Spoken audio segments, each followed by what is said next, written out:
les transports en commun m'ont permis de lire pas mal de bouquins. Après, en ce moment, ce qui se passe, c'est plutôt les écrans. Chacun ses écrans.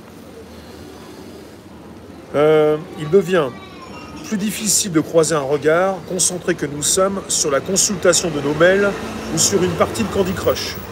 Que l'on se rassure, l'amour peut tout aussi bien se nouer sur nos écrans par l'intermédiaire de Tinder ou Mythique, puisqu'une étude états-unienne montre que les couples hétérosexuels se rencontrent désormais plutôt grâce à des applications en ligne.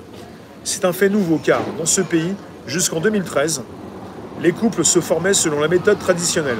Rencontre par l'intermédiaire d'amis, de la famille ou du travail. Aujourd'hui, le monde numérique célèbre 4 couples sur 10 outre-Atlantique.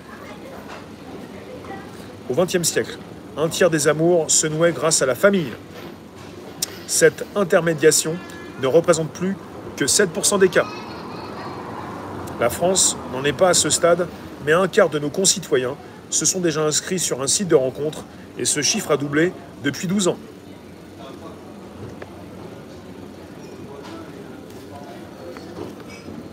Il va nous rester quelques instants. Alors ce monsieur est professeur de sociologie à l'Université de Paris. Ça va bien-il ? Bien, bien.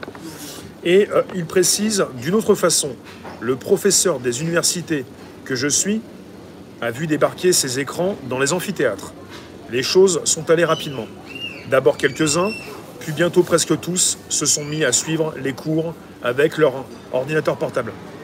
J'évite de monter les marches de l'amphithéâtre comme je le faisais auparavant, sous peine de m'apercevoir que la plupart des étudiants sont sur Facebook. Je le suppute, mais préfère ne pas être témoin de cette interpénétration incessante de la vie numérique et de mon cours. La citadelle de notre disponibilité mentale est donc poreuse. Elle fuit même de toutes parts.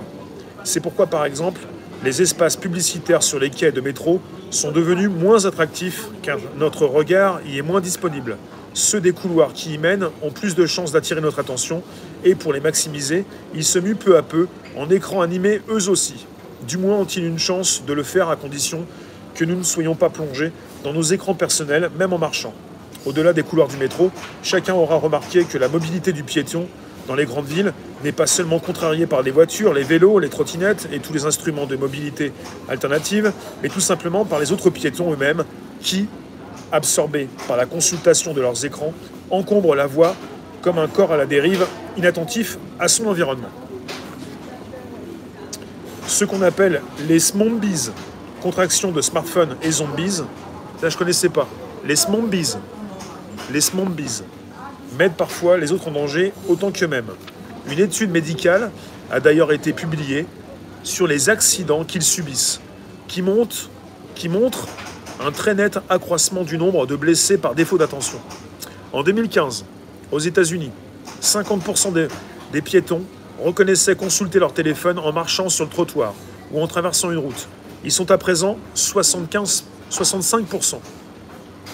Comme toujours, lorsqu'il s'agit d'interroger l'usage des nouvelles technologies, les jeunes arrivent largement en tête de peloton, puisqu'ils sont 91% à confesser cette dangereuse manie.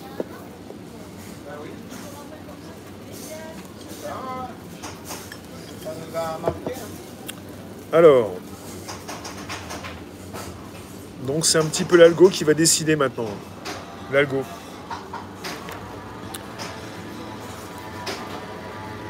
Apocalypse cognitive avec le monde actuel. La miniaturisation des écrans ne les a donc pas rendus moins problématiques. Elle nous permet au contraire de débusquer tout ce que notre cerveau peut interpréter comme une forme de ralentissement de la vie, une attente, une situation routinière qui ne nous paraît pas digne de tout notre intérêt. Dès lors, nous nous croyons autorisés à partir à la recherche d'informations. M'a-t-on envoyé un texto ou un mail ? Y a-t-il quelque chose de nouveau sur les réseaux sociaux ? Ce détournement de l'attention a été évalué à 28% d'une journée moyenne de travail aux États-Unis pour un coût de 588 milliards de dollars annuels. Mais il y a bien un autre sujet de préoccupation que celui des coûts financiers de notre distraction. Ce qui est congédié avec notre smartphone, sans qu'on puisse le mesurer exactement, c'est le temps de l'attente, de l'ennui et aussi de la rêverie, et donc une partie de notre créativité. Méfiez-vous, méfiez-vous, méfiez-vous. Une partie de notre créativité.